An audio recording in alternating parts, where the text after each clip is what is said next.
YouTube বার্তায় সবাইকে স্বাগত জানিয়ে শুরু করছি আজকের আমার ভিডিও।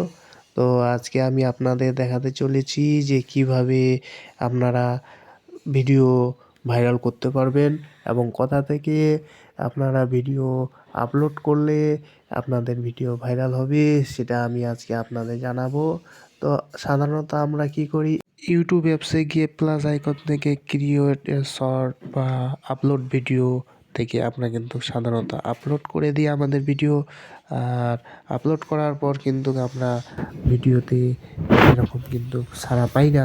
আর ধীরে ধীরে কিন্তু আমাদের ভিডিও তৈরির মনোবল কিন্তু হারিয়ে যায়। তো বিষয়টা হচ্ছে যে কিভাবে আপনারা ভিডিও আপলোড দেবেন এবং কোথা থেকে আপলোড দেবেন সেটা আমি আজকে আপনাদের বিশদভাবে জানাবো। ভিডিও শুরুতে আমি আপনাদের জানিয়ে রাখি, যারাও আমার এই চ্যানেলটিকে সাবস্ক্রাইব করেননি অবশ্যই সাবস্ক্রাইব করুন। আমার এই টেক চ্যানেলটি নতুন। এর আগে আমার যে ব্লগ চ্যানেলটি রয়েছে সেটাতে আমি কীভাবে ভিডিও আপলোড করি সেটা আপনাদের পুঙ্খানুপুঙ্খভাবে এই ভিডিওতে জানাবো। তাই ভিডিওটি শুরু থেকে শেষ পর্যন্ত অবশ্যই দেখুন। যে সমস্ত টিপসগুলি আমি আমার ব্লগ চ্যানেলে অ্যাপ্লাই করেছিলাম সেই সমস্ত টিপসগুলো আমি কিন্তু আপনাদের আমার এই টেক চ্যানেলে সম্পূর্ণ পুঙ্খানুপুঙ্খভাবে জানাবো। সেই জন্য অবশ্যই আমার এই চ্যানেলটিকে সাবস্ক্রাইব করে নোটিফিকেশন বেল আইকনটি টিপে রাখুন। তো এখন আমি জানাতে চলেছি কিভাবে আমি কিন্তু আমার চ্যানেলে ভিডিওগুলি আপলোড করি। আমার চ্যানেলে সাধারণত এই যেটা রয়েছে ইউটিউব অ্যাপস, এখান থেকে ভিডিও আপলোড করি না।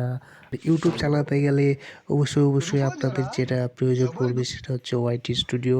তো আমি ওয়াইটি স্টুডিও থেকেই কিন্তু ভিডিও আপলোড করি। তো আপনারা যদি ওয়াইটি স্টুডিও খোলেন তাহলে কিন্তু ইউটিউব স্টুডিও খোলেন তাহলে কিন্তু সেখানে দেখতে পাবেন যে ভিডিও আপলোডের অপশন সাধারণত নেই। কিন্তু ভিডিও আপলোডটি ওয়াইটি স্টুডিও থেকে দিলেই কিন্তু সাধারণত ভাইরালের চান্সটা বেশি থাকে। সেই জন্য আপনাদের যে কোনো একটা ক্রোম ব্রাউজার বা গুগল অ্যাপসটি খুলে নিতে হবে। এই গুগল অ্যাপসে ওয়াইটি স্টুডিও লিখে সার্চ করে নিন। লগ ইনে টিপে চ্যানেলে প্রবেশ করুন। উপরে ডান দিকে যে ক্রিয়েট প্লাস আইকনটি রয়েছে ওই ক্রিয়েট প্লাস আইকনে ট্যাপ করুন। ট্যাপ করলেই দেখতে পাবেন এইখানে go to live, upload video এবং ক্রিয়েট পোস্ট, এই অপশনগুলো থেকে আপলোড ভিডিও অপশনটি বেছে নিন এবং ট্যাপ করুন। এরপর নিচের দিকে সিলেক্ট ফাইল অপশনের মধ্যে ট্যাপ করুন। সেখান থেকে সরাসরি আপনার ফাইল ম্যানেজারে চলে আসবে।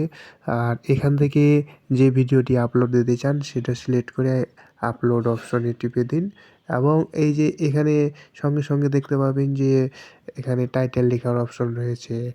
আর এই যে এখানে ডিসক্রিপশন বক্সে ডেসক্রিপশন এবং ট্যাগ লেখার অপশন রয়েছে।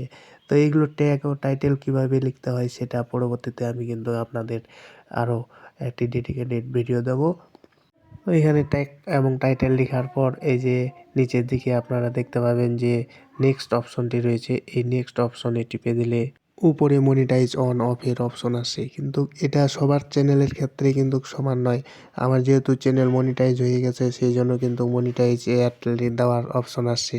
তো আমি এখানে কিন্তু মনিটাইজ যেহেতু হয়ে গেছে সেই জন্য অ্যাডসটি চালু করে দেবো এবং চালু করে দেওয়ার পর সম্পূর্ণ প্রসেস করার পর কিন্তু এই যে দেখুন বিভিন্ন রকম অপশন রয়েছে। এখানে আপনারা কাট দিতে পারবেন, এখানে আপনারা ফিল্টার অ্যাড করতে পারবেন। সমস্ত কিছু ফিল্টার এবং কাট অ্যাড করার পর নিচের দিকে দেখতে পাবেন সেভ অপশনটি রয়েছে।